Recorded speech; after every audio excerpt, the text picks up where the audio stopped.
देखिए, आज से हमारा टॉपिक चालू हो रहा है यूनिफॉर्म कन्वर्जेंस ऑफ सीक्वेंस। ठीक, हम लोगों ने अपने पिछले लेक्चर में लगभग डिसेंट लेक्चर के साथ नंबर ऑफ़ लेक्चर सही किए मैंने 4-5 लेक्चर से मैं अपना आर एस इंटीग्रल ख़त्म कर लिया, जिसमें हम लोगों ने थ्योरम्स भी कर लिए, फंडामेंटल थ्योरम्स भी कर लिए और आर एस इंटीग्रल को हम लोगों ने अच्छे से समझ लिया। ठीक, आज से हम लोग स्टार्ट कर रहे हैं यूनिफॉर्म कन्वर्जेंस ऑफ सीक्वेंस। ठीक, ये यूनिफॉर्म कन्वर्जेंस ऑफ सीक्वेंस होता क्या है, सबसे पहले डेफिनेशन पढ़ेंगे, उसके बाद थोड़ा सा एप्लीकेशन पढ़ेंगे। कन्वर्जेंस आप लोग पढ़ चुके हैं रियल एनालिसिस में, कन्वर्जेंस आप लोगों ने पढ़ा होगा अपनी बैचलर्स में, अंडर ग्रेजुएट जब में किसी ना किसी सेमेस्टर में आप में होगा सीक्वेंस। तो सीक्वेंस में हम लोग कन्वर्जेंस पढ़ चुके हैं। ठीक, अब हम लोगों का जो कन्वर्जेंस पढ़ना है वो यूनिफॉर्म कन्वर्जेंस है और दूसरा एक और होता है, वो होता है पॉइंट वाइज कन्वर्जेंस। ठीक, वो क्या होता है पॉइंट वाइज कन्वर्जेंस। सबसे पहले हम लोग पढ़ेंगे जो, वो क्या पढ़ेंगे, यूनिफॉर्म कन्वर्जेंस। ठीक, होता क्या है, कैसे निकालते हैं, एप्लीकेशन क्या है, सब कुछ बताऊंगा इसी वीडियो के माध्यम से। एंड तक बने रहिएगा, स्किप मत कीजिएगा तो अच्छा से समझ में आएगा। अगर स्किप कर देंगे तो आप अपनी गलती की खुद जिम्मेदारी लेंगे। ठीक, स्टार्ट करते हैं। सबसे पहले डेफिनेशन की तरफ ध्यान देंगे। हमारे पास कहा गया है एफ एन कोई सीक्वेंस है, आराम समझिएगा। एफ एन ऑफ एक्स एक सीक्वेंस है। पहली बात तो हर एक वर्ड पे गौर कीजिएगा, इस बात को मैं बार बार कह रहा हूँ। क्या लिखा, कन्वर्जेस फॉर एवरी, क्या लिखा है, every x is member of x, it means tends to a definite limit as n tending to infinity for all x। ये चीज़ आपको याद रखनी है, एक डेफिनेट लिमिट की तरफ जाएगा। It means that will be a finite real quantity and also for all x। ये बात तो आपको भूलनी ही नहीं है कभी। ये जो लिखी हुई है यहाँ पे, क्या लिखा है, for all x, that means that expression, इसका मतलब ये एक्सप्रेशन पूरी तरह से बयां कर रहे हैं। क्या आप लोगों को इतने से कोई प्रॉब्लम है? हमसे कहा गया कोई एफ एन एक्स कोई सीक्वेंस है, वो कन्वर्जेंस है, यूनिफॉर्मली कहा जाएगा कब, जब वो कन्वर्ज करेगी किसी एक लिमिट एफ एक्स पे as n tending to infinity for all x is member of x. अपने डोमेन के सारे एक्स के लिए अगर वो उसी पॉइंट पे कन्वर्ज कर रही है तो एफ एन ऑफ एक्स हमारे पास जो होगा यूनिफॉर्मली कन्वर्जेंस सीक्वेंस होगी। क्या इतनी सी बात आपको समझ में आई? क्या इतनी सी बात आपको समझ में आई? कहाँ सर समझ में तो नहीं आया, क्योंकि बार बार डेफिनेशन पढ़ते हैं ना तो अच्छा नहीं लगता है, तो अच्छा नहीं लगता है। हमने कहा कोई बात नहीं सर, हम तुमको बताते हैं क्या होता है। देखो, एग्जाम्पल के तौर पे हम लोगों ने बहुत ही शानदार एग्जाम्पल लिया है, उसका नाम है f N of x is equal to x to the power n for all x is member of 0 से 1। ये हमारे पास प्रश्न है। सबसे पहले x is member of x का मतलब ये होगा कि कैपिटल x का काम कर रहा है, इसको आप लोग याद रखिएगा। ये किसका काम कर रहा है, कैपिटल x वाले जो डोमेन है उसका वर्क कर रहा है, इस चीज़ को आप याद रखिए। ठीक, ये कैपिटल एक्स है इस वाले डेफिनेशन के हिसाब से। स्मॉल एक्स कहा गया है एफ एक्स पर कन्वर्ज करें फॉर ऑल एक्स, सभी एक्स के लिए अगर एफ एक्स पे कन्वर्ज कर रहा है तो मैं कहूँगा ये यूनिफॉर्मली कन्वर्जेंस है, अन्यथा और कुछ है।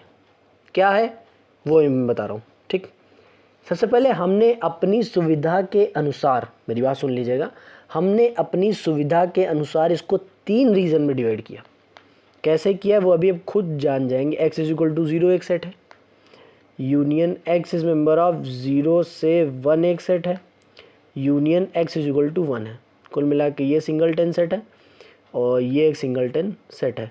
तीनों का जब यूनियन करेंगे, इस तीनों का यूनियन करेंगे तो हमारे पास जो एक्सप्रेशन आ जाएगा वो आ जाएगा 0,1। क्या यहाँ तक कोई दिक्कत, किसी को कोई प्रॉब्लम? अपनी सुविधा के अनुसार कर लिया। क्यों कराए, जरा ये देखते हैं। हमने कहा छोटी सी बात कि देखते हैं, सबसे पहली कंडीशन में ली है एट एक्स बराबर 0। एक्स बराबर 0 पे जैसे ही हमने वैल्यू रखी 0 टू दी पावर n आएगा। पहली बात तो लिमिट के एप्लीकेशन की आवश्यकता ही नहीं पड़ी, आंसर तुरंत क्या दे दे रहा है, 0। ठीक, हमने कहा दूसरे पॉइंट पे आओ, at x is member of 0 से 1। तो हाँ सर कि लिमिट इसमें लगवानी पड़ेगी, ऐसे तो आंसर आ नहीं पाएगा। 0 से 1 के बीच में वैल्यू है, इनफाइनाइट उसकी पावर हो जाएगी तो वैल्यू हमेशा कितनी आती है 0। इस बात का ऑब्जर्वेशन आपको याद रखना चाहिए भैया, ये सब छोटी छोटी ऑब्जर्वेशन है जो आप लोग +2 में करके आए हैं। अगला है limit n tending to infinity 1 to the power n, value हमेशा क्या दे रहा 1। ठीक, जरा डेफिनेशन गौर से पढ़ते हैं। डेफिनेशन में कहा गया है ये यूनिफॉर्म कन्वर्जेंस कहलाएगी। कब कहलाएगी? जब एफ एक्स कन्वर्ज करेगा फॉर एवरी एक्स। पहली बात तो ये कि कन्वर्ज करना चाहिए, but it has a definite limit f x, definite fixed quantity, variable ना हो। x इज इक्वल टू 0 के लिए कितना आ रहा 0, x इज इक्वल टू 0 से 1 के लिए कितना आ रहा 0, लेकिन x इज इक्वल टू 1 के लिए कितना आ रहा 1। तो ये तीनों वैल्यूज़ को जब हम ऑब्जर्व करेंगे इस वाले डोमेन के रिस्पेक्ट में, तो ये वाला जो है कि this function is not uniformly convergent, but सब पर्टिकुलर डोमेन में फिक्स्ड क्वांटिटी आ रही है ना, बट इट इज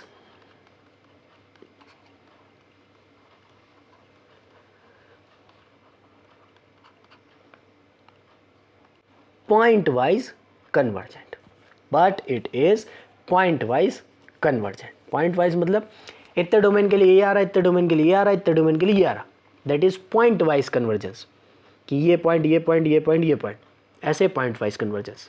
ठीक, हर अलग डोमेन के लिए कन्वर्जेंट हो। कन्वर्जेंट मतलब एक फाइनाइट रियल क्वांटिटी आती हो, इसमें फाइनाइट आ रही, इसमें फाइनाइट आ रही, इसमें फाइनाइट आ रही, कन्वर्ज कर रहा है, but this is not a uniformly convergence. Why? Because for all x is member of x there is no finite fixed real quantity, but अगर गलती से एग्जाम्पल में ये लिखा होता एफ एन ऑफ x बराबर x to the power n, x is member of equal लगा लो बेटा, इसमें 0 से 1 पे ओपन लगा सर। तो हमारे पास दो ऑब्जर्वेशन होती, एक होती एट x बराबर 0, दूसरी होती एट x बराबर x इज मेंबर ऑफ 0 से 1। देखिए ये जो चीज़ है ये सिर्फ और सिर्फ हम बात कर रहे हैं डेफिनेशन के बिहाफ पे। ठीक, अभी हम लोग जब टेस्ट पढ़ेंगे ना, टेस्ट से प्रूफ हो पाता है कि कोई भी सीक्वेंस या कोई भी सीरीज यूनिफॉर्मली कन्वर्जेंट है या नहीं। टेस्ट से प्रूफ हो पाता है, MN टेस्ट, M टेस्ट, और इंटीग्रेशन वाला टेस्ट, SN टेस्ट, सम का टेस्ट, मतलब जो भी टेस्ट है उसी से पता चलेगा कि कोई भी जो हमारे पास सीक्वेंस है वो यूनिफॉर्मली कन्वर्जेंट है या कन्वर्जेंट है या पॉइंट वाइज कन्वर्जेंट है, ऐसे नहीं पता लग पाएगा।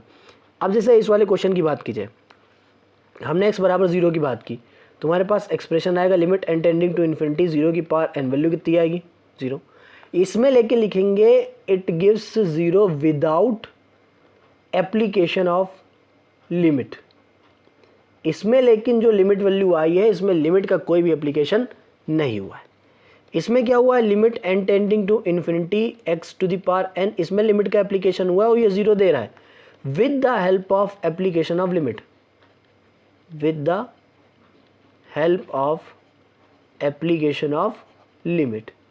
तो जब कभी भी ये दो कंडीशन अपोजिट वाली आ जाए और तब भी वैल्यू सेम आ रही हो, तब भी हम कहेंगे F N of x is equal to x to the power n for all x is member of 0 to 1 is may और may not be, is may be uniformly convergent. Sir क्या हम पूरी तरीके से बोल पाएंगे? हमने कहा बिल्कुल नहीं सर, आप पूरी तरीके से नहीं बोल सकते हैं कि ये वाला फंक्शन यूनिफॉर्मली कन्वर्जेंट है या नहीं इस वाले पर्टिकुलर डोमेन में। ये कौन बताएगा? टेस्ट। ये कौन बताएगा? टेस्ट। बट अगर यही फंक्शन कुछ यूँ दिया होता है f N of x x to the power n for all x is member of 0 to 1, समझिए अगर यहाँ पे दिया होता 0 to 1 तो हमारे पास x इक्वल टू 0 की कोई क्राइटेरिया होती ना, x इक्वल टू 1 की कोई क्राइटेरिया होती ना। तो for x 0, 1 limit n tending to infinity f N of x तो 0 पे टेंड ही कर रहा है ना, 0 के अलावा तो कभी देगा नहीं, लिमिट का एप्लीकेशन भी आ रहा है। ऐसी तो है नहीं दो कंडीशन अपोजिट्स बन रही है without application of limit and with the help of the limit, ऐसा तो बन नहीं रहा है। जब ऐसा बन ही नहीं रहा है तो हम कह देंगे कि this function is uniformly convergent for your given domain, for your given domain. ये होता है यूनिफॉर्मली कन्वर्जेंस का एक कॉन्सेप्ट, इसको सक कर लो तुरंत, बहुत ही अच्छा कॉन्सेप्ट है, हमने आपको बहुत ही शानदार तरीके से बता दिया है। अगर आप लोगों को अभी भी नहीं समझ में आया तो मेरी कोई गलती नहीं, मैं फिर से बता देता हूँ। देखिए यूनिफॉर्म कन्वर्जेंस एक ऐसी कन्वर्जेंस है जिसमें हर एक पर्टिकुलर जहाँ भी हमको शक है उस पॉइंट पे चेक करेंगे, उस डोमेन में चेक करेंगे। अगर उन सभी डोमेन गिवन डोमेन्स की बात बता रहे हैं जो गिवन होंगे क्वेश्चंस में, उन सभी डोमेन में फाइनाइट रियल फिक्स्ड क्वांटिटी आती है और सारी की सारी वैल्यू क्या होती है, सेम। तो उस वाली जो सेम वैल्यू है वो क्या होगा, यूनिफॉर्म कन्वर्जेंट वाला पॉइंट होगा ही भाई। लिमिट पॉइंट है, लिमिट फंक्शन है, लिमिट अप की आएगी एफ के फॉर्म में। और ये वाला जो फंक्शन जब सब सेम हो जाएंगे तो फंक्शन क्या कहलाएगा, यूनिफॉर्म कन्वर्जेंट सीक्वेंस। तो सीक्वेंस क्या कहलाएगा, यूनिफॉर्म कन्वर्जेंट सीक्वेंस। ठीक। अदरवाइज अगर सिर्फ और सिर्फ फाइनाइट रियल क्वांटिटीज आ रही हैं और बराबर सभी नहीं है तो वो वाला सीक्वेंस क्या कहलाता है, पॉइंट वाइज कन्वर्जेंस वाला सीक्वेंस हमारे पास क्या कहलाता है, पॉइंट वाइज कन्वर्जेंस। क्या किसी को कोई प्रॉब्लम, क्या किसी को कोई प्रॉब्लम पॉइंट वाइज कन्वर्जेंस से? क्योंकि पॉइंट वाइज कन्वर्जेंस की डेफिनेशन क्या होती है, चलिए थोड़ा सा पढ़ लेते हैं। पॉइंट वाइज कन्वर्जेंस क्या होता है कि a sequence F N defined on a set X is said to be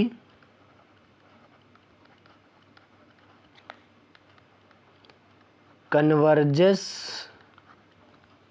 point wise, कहाँ लिख दिया मैंने, converges point wise on X, X पे, X मतलब गिवन डोमेन पे, टू अ फंक्शन एफ,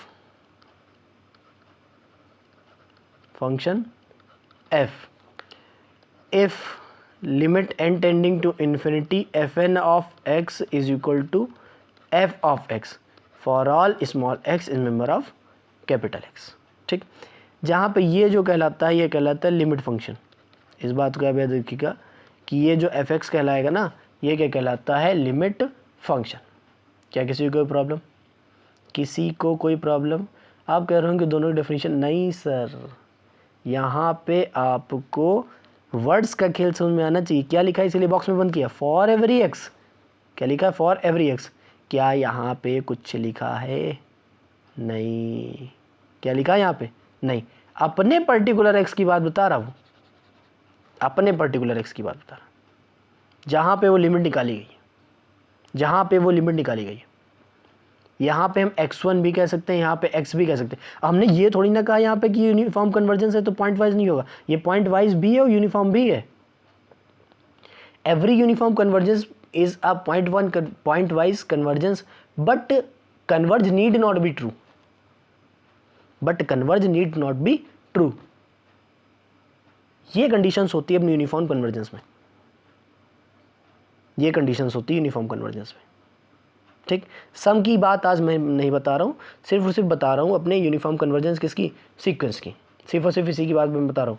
ठीक। उसके बाद आप लोग ये मत कहिएगा कि मैं ये नहीं, मतलब वो सम वाले फंक्शन की नहीं बता रहा हूँ। एक और एग्जांपल कर लेता हूँ मैं, उसके बाद अपनी क्लास को एंड करते हैं क्योंकि आज इतनी ही क्लास हो गई। इसमें हम लोगों ने होमवर्क दिया है तो आप लोगों को होमवर्क भी करना है कल, कल मतलब आज जब भी। जीरो से इनफाइनाइट की बात की गई तो हम 3 डोमेन को निर्धारित कर रहे हैं यहाँ पे, एफ एन ऑफ एक्स। कितने डोमेन, 3 डोमेन। तीनों डोमेन की बात करेंगे। पहला डोमेन आएगा 0 से 1, दूसरा डोमेन आएगा x इक्वल टू 1, तीसरा डोमेन आएगा x greater than 0, x greater than 1। अब ये डोमेन कैसे निकाले जाएंगे ये आपको खुद ही ऑब्जर्व करना पड़ेगा बेटा। ये हम पढ़ा मतलब रटा नहीं पाएंगे क्योंकि कितने फंक्शंस का करा देंगे। हम समझा सकते हैं कि हाँ ये वाला ऐसे, ये वाला ऐसे होगा, लेकिन ये नहीं कह सकते कि इसको ऐसे ही करो, इसको ऐसे ही करो। सर ये नहीं हो पाएगा, ये आपको खुद ऑब्जर्व करना पड़ेगा। ठीक। 0 से 1 के बीच में अगर टेंड कराएंगे कितना आता है, 0 अभी अभी निकाला। x इक्वल टू 1 रख देंगे कितना आएगा, 1। विदाउट एप्लीकेशन ऑफ, इसमें क्या एप्लीकेशन लगा, नहीं। इसमें क्या एप्लीकेशन लगा, हाँ इसमें एप्लीकेशन लगा, इसमें एप्लीकेशन नहीं लगा। 1 से बड़ा कुछ है उसकी पावर n अनडिफाइंड, ये इसमें भी एप्लीकेशन लगा। यहाँ पे क्या आएगा, अनडिफाइंड। तो हाँ ये पॉइंट वाइज कन्वर्जेंट है। क्या यहाँ पॉइंट वाइज कन्वर्जेंट है, नहीं। इनफाइनाइट कोई एक फाइनाइट रियल क्वांटिटी नहीं है। इस वाले पॉइंट पे पॉइंट वाइज कन्वर्जेंस नहीं होगा, लेकिन इन दोनों पॉइंट पे पॉइंट वाइज कन्वर्जेंस है। क्या यूनिफॉर्मली कन्वर्जेंस है? नहीं, यूनिफॉर्मली कन्वर्जेंस ये वाला फंक्शन नहीं है। यूनिफॉर्मली कन्वर्जेंस ये वाला फंक्शन नहीं है। क्या ये बात आपको थोड़ी देर के लिए समझ में आ रही है? क्या बता रहा हूँ मैं? पक्का? तो आप लोगों ने कुल मिला के ये समझ लीजिए कि ये जो आपने पढ़ लिया है ना, आपने यूनिफॉर्म कन्वर्जेंस समझ लिया। इसके बाहर से आने वाला ही नहीं है यूनिफॉर्म कन्वर्जेंस और पॉइंट वाइज कन्वर्जेंस, होने ही नहीं वाला है। ठीक, तो मिलते हैं अपनी अगली क्लास में, तब तक के लिए गुड बाय।